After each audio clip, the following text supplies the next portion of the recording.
नमस्कार, रेखास कुकिंगमध्ये आपले खूप खूप स्वागत आहे। आज आपण साबुदाण्याचे सांडगे बनवणार आहोत। त्याच्यासाठी मोठी एक वाटी भरून साबुदाणा घ्यायचा आहे। आपण रात्री साबुदाणा भिजत घातला होता। 2 पाण्याने स्वच्छ धुवून घ्यायचा आणि नंतर साबुदाणा भिजत घालायचा। आणि 2 उकडलेले बटाटे आहेत, ती सुद्धा किसून घेतलेले आहेत बारीक।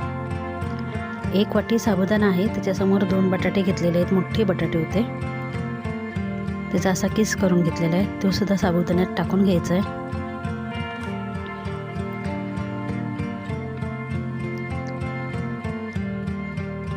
आणि त्याच्यासोबत आपण कच्चा बटाटा आहे, त्याची साल काढून त्याचा सुद्धा किस करून घेतलेला आहे आणि त्याला पण छान असं 2 ते 3 पाण्याने धुवून घ्यायचं, ते सुद्धा टाकलेलं आहे।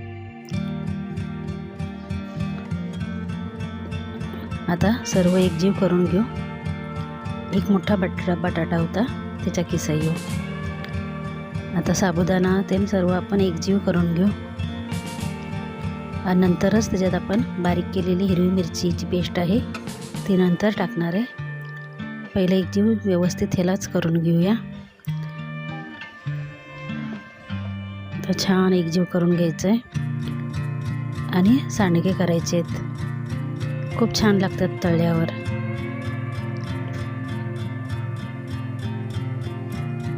पॉपकॉर्न वाणी वाटतात, तळून खाल्लं का नाही उपवासा दिवशी तर असं वाटेल की तुम्ही पॉपकॉर्नच खाता, एवढं सुंदर लागतं। तर सर्व एकजीव करून घ्यायचं, असं दाबून दाबून त्याचं एक ती करायचं आहे।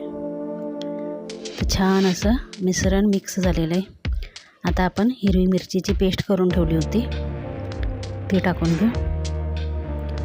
15 ते 20 हिरव्या मिरच्या मीठ टाकून आपण त्याची पेस्ट केली होती, त्यातच चवीनुसार मीठ, उपवासाचं मीठ घेतलेलं आहे, कारण आपण उपवासासाठी बनवत आहे ना, म्हणून साधं मीठ नाही घ्यायचं। आता छान व्यवस्थित एकजीव करून घेऊ, सर्व एकजीव करून घ्यायचं आणि 2 मिनटं तसंच ठेवायचं आणि 2 मिनटानंतर सांडगे करायला घ्यायचे आहेत। छान एकजीव झालेला आहे।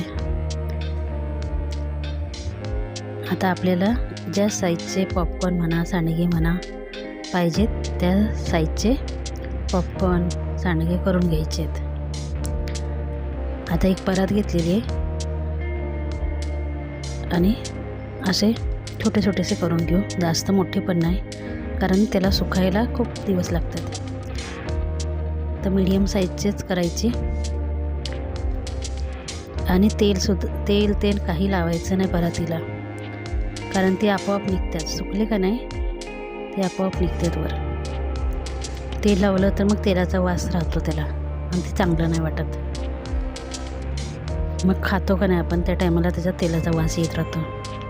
म्हणून बिन तेल लावताच आपण परातीवर केलेले आहेत आणि नंतर अशीच परात नेऊन उन्हात ठेवायची आणि छान 2 ते 3 दिवस वाळवून घ्यायचे, कडकडीत उन्हात वाळवायचे आणि नंतर आपले रेडी झालेत पॉपकॉर्न किंवा सांडगे म्हणा साबुदाण्याची। तर छान अशा 2 ते 3 पराती आपण बनवून घेणार आहे।